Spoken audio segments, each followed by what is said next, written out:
Siren students, welcome you all in Dr. Nandurkar Vidyalaya, and we are taking online education term 2020-21, and we are here in my English book 8. So last period we have finished the story regarding with the Androcles and the lion. Have you heard this story carefully? Have you read this story carefully? I hope that you learned the story and you understood the story. Okay, now we are going to see English workshop related with this story. So what questions are given related with this story we are going to see.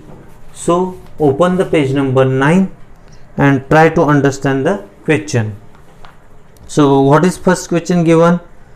First question is match the phrases in column A with their meaning in column B. बघा, match the pairs म्हणजे सहज माहीत पडतं आपल्याला की काय करायचं आहे, जोड्या जुळवायच्या आहेत. तर कॉलम ए मध्ये काय दिलेलं आहे, फ्रेजेस दिलेला आहे. फ्रेज म्हणजे वाक्प्रचार, ओके, वाक्यांश देखील म्हणता येईल त्याला. आणि कॉलम बी मध्ये काय दिलेलं आहे, त्याचे अर्थ दिलेला आहे. तर तुम्हाला पहिल्या कॉलमचं दुसऱ्या कॉलमशी संयोग साधायचा आहे. Okay, I read the first phrases. Looking out for. Looking out for म्हणजे आता त्याचा अर्थ समजला पाहिजे की त्याचा बी या शब्दांशी त्याच्या अर्थाशी संबंध जुळवता येईल. लुकिंग आउट फॉर मीन्स काय, च्या शोधात निघणे म्हणजे काय, trying to search for. Look for म्हणजे चा शोध घेणे आणि लुकिंग आउट फॉर म्हणजे च्या शोधात निघणे. ट्राइंग टू सर्च फॉर, च्या शोधात निघणे. So who were trying out for Androcles? Masters, soldier. Now second word, face to face. Face to face, face to face म्हणतो म्हणजेच समोरासमोर. आता कोणता हा शब्द मग त्याच्यात अर्थ दिलेला आहे. So F given in front of each other, एकमेकांच्या समोरासमोर येणे. थर्ड, समन ऑफ करेज. समन ऑफ करेज म्हणजे धीर एकवटणे, धैर्य एकत्रित करणे किंवा धीर वाढविणे.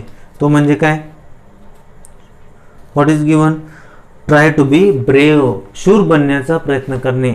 समन of courage means try to be brave. Then rage melted. Rage means अँगर, फ्युरी म्हणजे राग. मेल्टेड मीन्स वितळणे म्हणजेच राग कमी होणे, मीन्स अँगर reduce. A option.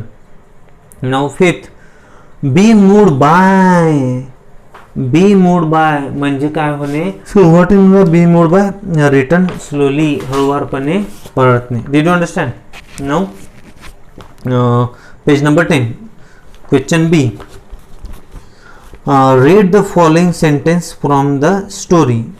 So this sentence are given here. They were bound by law to obey their master. Bound by law is underlined. The kind man bound up the lion's injured paw.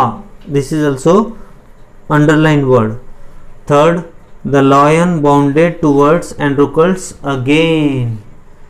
आणि या ठिकाणी देखील तिसऱ्या वाक्यात देखील bounded towards दिलेला आहे, Androcles. Okay, now what is question says, the word bound carries 3 different meaning in each of the sentence. प्रत्येक वाक्यामध्ये बाउंडचा वेगवेगळा अर्थ दिलेला आहे. पहिल्या वाक्याचा जो अर्थ आहे तो म्हणजे bound by law means try. Now put the correct letter A, B और C boxes according to the proper meaning. आता बघा, bound by law, they were bound by law to obey their master म्हणजे ते त्यांच्या मालकांच्या नियमाने बांधलेले होते, कायद्याने बांधलेले होते. म्हणजे कोणतं राहील, रश फॉरवर्ड राहील, फोर्स टू फॉलो राहील की टाईड अप राहील, फोर्स टू फॉलो म्हणजे काय होईल की त्यांना जबरदस्तीनं त्यांचे नियम पाळावे लागत होते. Now second, the kind man bound up the lion's injured paw. Bound up, bound up means त्याला त्याच्या जखमेला बांधलं. बांधलं म्हणजे see tied up. And third, the lion bounded towards Androcles again.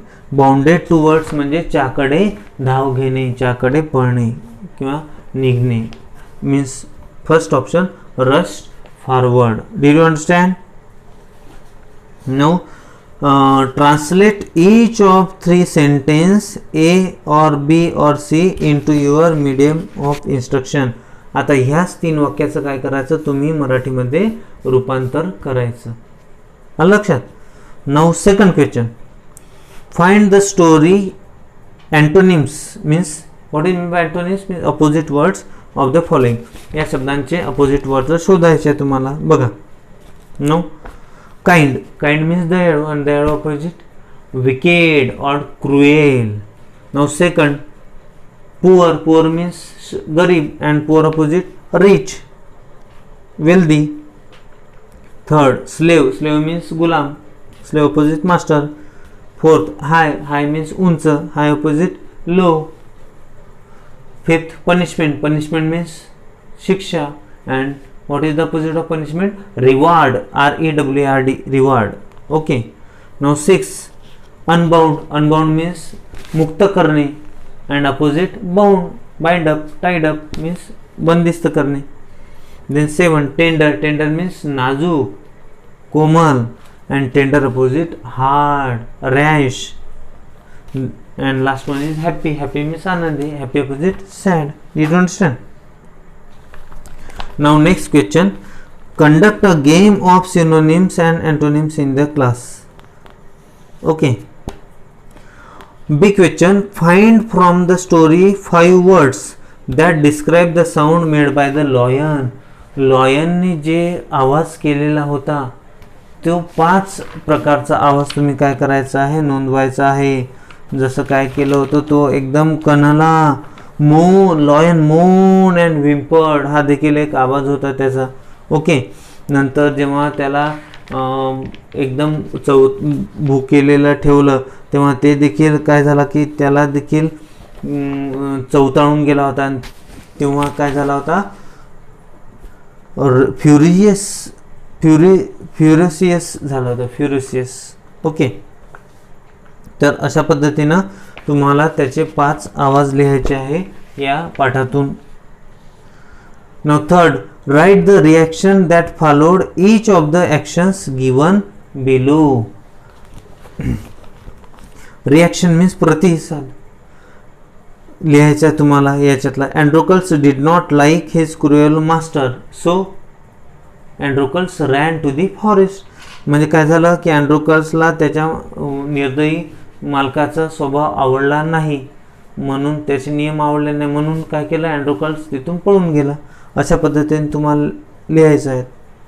Now fourth question, write in your own words 3 to 4 sentence about each of the following. प्रत्येकाबद्दल 3 ते 4 वाक्य लिहायचे आहे. First title, the condition of slaves in ancient Rome. Ancient रोममध्ये गुलामांची स्थिती कशी होती ते लिहायचं. You may take the help of Google Guru.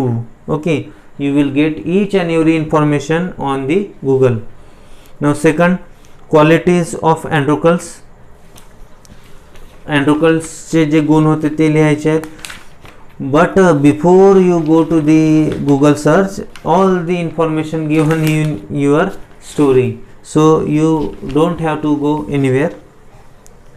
Now third, even wild animals can be our friends. म्हणजे जंगली श्वापद देखील, जंगली प्राणी देखील आपले मित्र होऊ शकतात. ते कशावरून, तर हे देखील या पाठामध्ये दिलेलेच आहेत. फक्त तुम्हाला 3 ते 4 वाक्यात त्याची मांडणी करायची आहे. And last question, narrate to your class any short story about kindness to animals. म्हणजे प्राण्यांप्रती दया किंवा भूतदया म्हणून आपण त्याला, प्राण्यांना जगवणे, प्राण्यांवर प्रेम करणे. और how animals can be kind to human. किंवा प्राणी आपल्या प्रती किती दयाळू भाव दाखवतात त्याबद्दल देखील तुम्हाला लिहायचं आहे आणि ते वर्णन करायचं आहे. Write down the story in your notebook, give it a title of your own. आणि या एकतर मानवाची प्राण्यांप्रतीची दया किंवा भूतदया म्हणून आपण, किंवा प्राणी जे माणसावर दया दाखवतात त्यावर देखील आपल्याला लिहिता येईल. तर तुम्ही ते लिहायचं आणि त्याला एक विशिष्ट काय द्यायचं, शीर्षक द्यायचं. नाव students, this is enough for the day, for our period.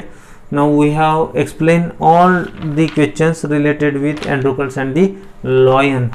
Try to write these questions in your notebook and take a pause if you don't understand the questions and replay that video. Okay, now best luck for your study. Sai Ram.